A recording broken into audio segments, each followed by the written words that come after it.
தமிழக அரசு டிவிக்கு அரசு தமிழக அரசு டிவிக்கு அரசு நடவடிக்கை எடு நடவடிக்கை எடு நடவடிக்கை எடு நடவடிக்கை எடு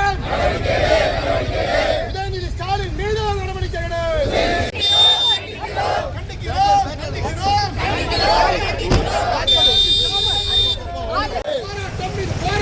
போராட்டம் இது போராட்டம், பிஜேபியின் போராட்டம்.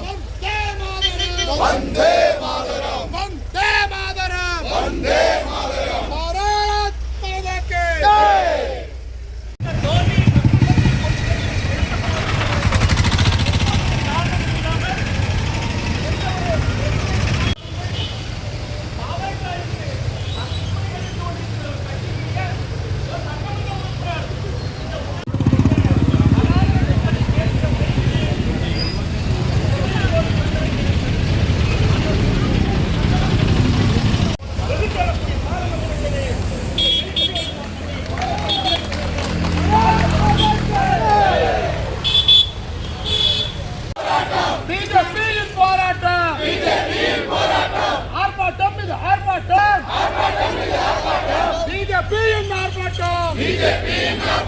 நடவடிக்கை எடு நடவடிக்கை எடு நடவடிக்கை எடு நடவடிக்கை நடவடிக்கை எடு நடவடிக்கை எடு உதயநிதி ஸ்டாலின் மீது நடவடிக்கை எடு ஸ்டாலின் மீது நடவடிக்கை எடு.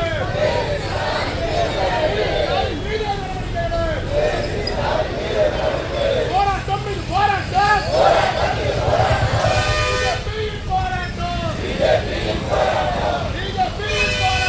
பிஜேபியின் போராட்டம்.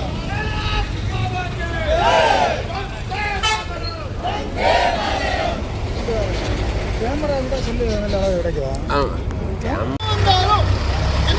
ஒரு நாள் ஒன்று செய்ய முடியாது. அது தோண்டா மண்முகம் தோண்டா காலத்துல முன்தோண்டியது இந்து மதம். இந்த நாய்களுக்கு எங்க தெரிய போகுது? உதயநிதி பண்ண நாய்கள் எல்லாம் எப்படியோ அப்படி ஸ்டாலினா போல அம்மே சரணம் தேவி சரணம், அம்மே சரணம் மண்டைக்காடு தேவி சரணம், அம்மே சரணம் கன்னியாகுமரி தேவி சரணம். வெற்றிவேல் முருகனுக்கு அரோகரா, குமார முருகனுக்கு அரோகரா. ஓ நமோ நமச்சிவாய, ஓ நமோ நாராயணாய நமக. இதெல்லாம் எத்தனை சொல்லின்னு சொன்னா நமக்கு இதுதான் தெரியும். இதை சொல்லிட்டு இருந்தாலே போதும், சரியா? இங்க மனோ தங்கராஜன் ஒருத்தன் சாதனத்தை அழிச்சிட்டு இருந்தான். அவனை சாமான பழிஞ்சு போச்சு. அவனை இப்ப எங்க தேடி பார்க்கணும். அவன் அழிச்சாச்சு சனாதனத்தை எல்லாம். ராஜேஷ்குமார் ஒரு எம்எல்ஏ ஒரு சின்ன பயலுக்கிட்ட கடைசியில முரசு வச்சு நிக்கிறான். 1001 ஓட்டுல ஜெயிச்சான். 54,000 ஓட்டுல ஜெயிச்சவை 1001-2 ஓட்டுல ஜெயிச்சான். கன்னியாகுமரி மாவட்டத்தில் பின்ன சனாதனத்தை அழிச்சவங்களுக்கு கொஞ்சம் ஒரு ஓட்டு போடுவோம். காங்கிரஸுக்கு தமிழ்நாட்டில் 5, அதுல 3 கன்னியாகுமரி முட்டாளு கொடுத்தது. 2 தமிழ்நாடு முழுக்க 2, கம்யூனிஸ்டுக்கு 2, அதுல 1 பத்மநாபுரத்துல ரமேஷ் செஞ்சிருக்கலாம். ரமேஷ் எங்களுடைய ஏன்னா இவங்க எல்லாம் பதவி பிரமாணங்களை பார்த்தேன்னு சொன்னா மதசார்பற்ற கூட்டணி, மதசார்பற்றவங்க இவங்க எல்லாம். மீனவர்கள் எல்லாம் மதசார்புடையவர்கள். ஒரு சட்டசபை கூட்டம் நடந்தீங்க பாத்தீங்கன்னு சொன்னா இது சட்டசபை கூட்டமா இல்ல ஜப கூட்டமான்னு தெரியாத அளவுல ஒரு கூட்டம் நடந்தது. ஜப கூட்டம் நடந்தது. எனக்கு இதை பார்க்கறது ஆச்சரியம் ஒண்ணும் கிடையாது. ஏன்னு சொன்னா கிட்டத்தட்ட 35-40 வருஷத்துக்கு முன்னாடி ஐயா தாழ்லிங்காரர் அவர்கள் எங்களை எல்லாம் போல, நாங்கள் சின்ன வயசு போய் இருக்கமா சொல்லுவாரு. இங்க நிறைய போலீஸ் அதிகாரிகள் நின்றுட்டு இருப்பீங்க. உங்களுக்காக தான் அவர் சொன்னது, எந்த இடத்துல இருந்தாலும் கிறிஸ்தவன் கிறிஸ்தவனாக இருப்பான், இஸ்லாமியன் இஸ்லாமியனாக இருப்பான். சபாநாயகர் கிறிஸ்தவன், அவன் கிறிஸ்தவனாக பைபிள் வசனம் பேசி அவன் பதவி பிரமாணம் செய்து கொண்டான். பைபிள் வியாபாரி அவன் சொல்லி பைபிள் வியாபாரம் வீடியோ பார்த்தேன். படிக்கக்கூடிய வேளையில கன்னியாகுமரி மாவட்டத்தில் ஒரு டீச்சர் தான் பாடம் எடுத்தாராம், பைபிள் விற்கணும்னு சொன்னாராம். ஆனால அந்த பைபிள் வியாபாரி அவன் அவனுடைய மதத்துக்காக வேலை செய்யறான்.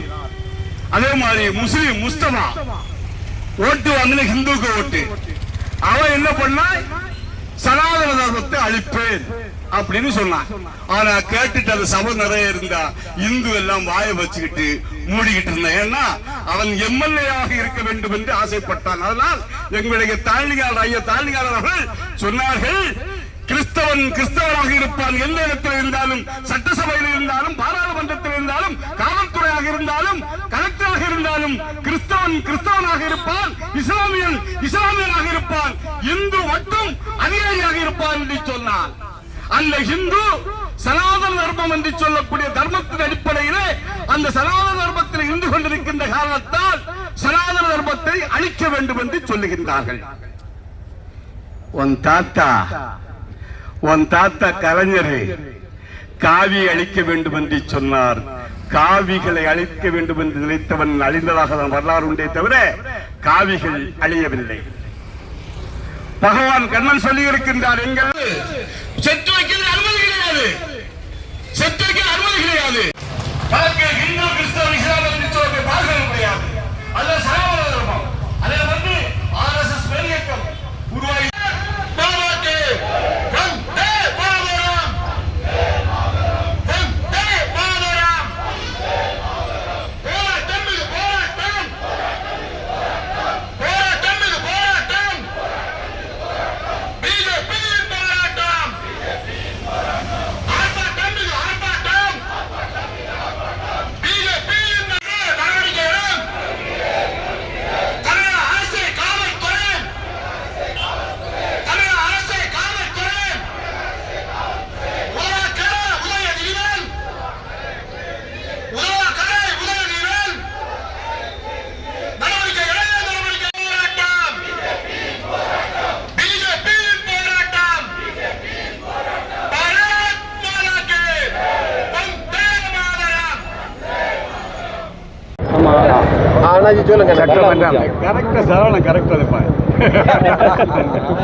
சட்டமன்றம் துவக்குகின்ற நாளன்று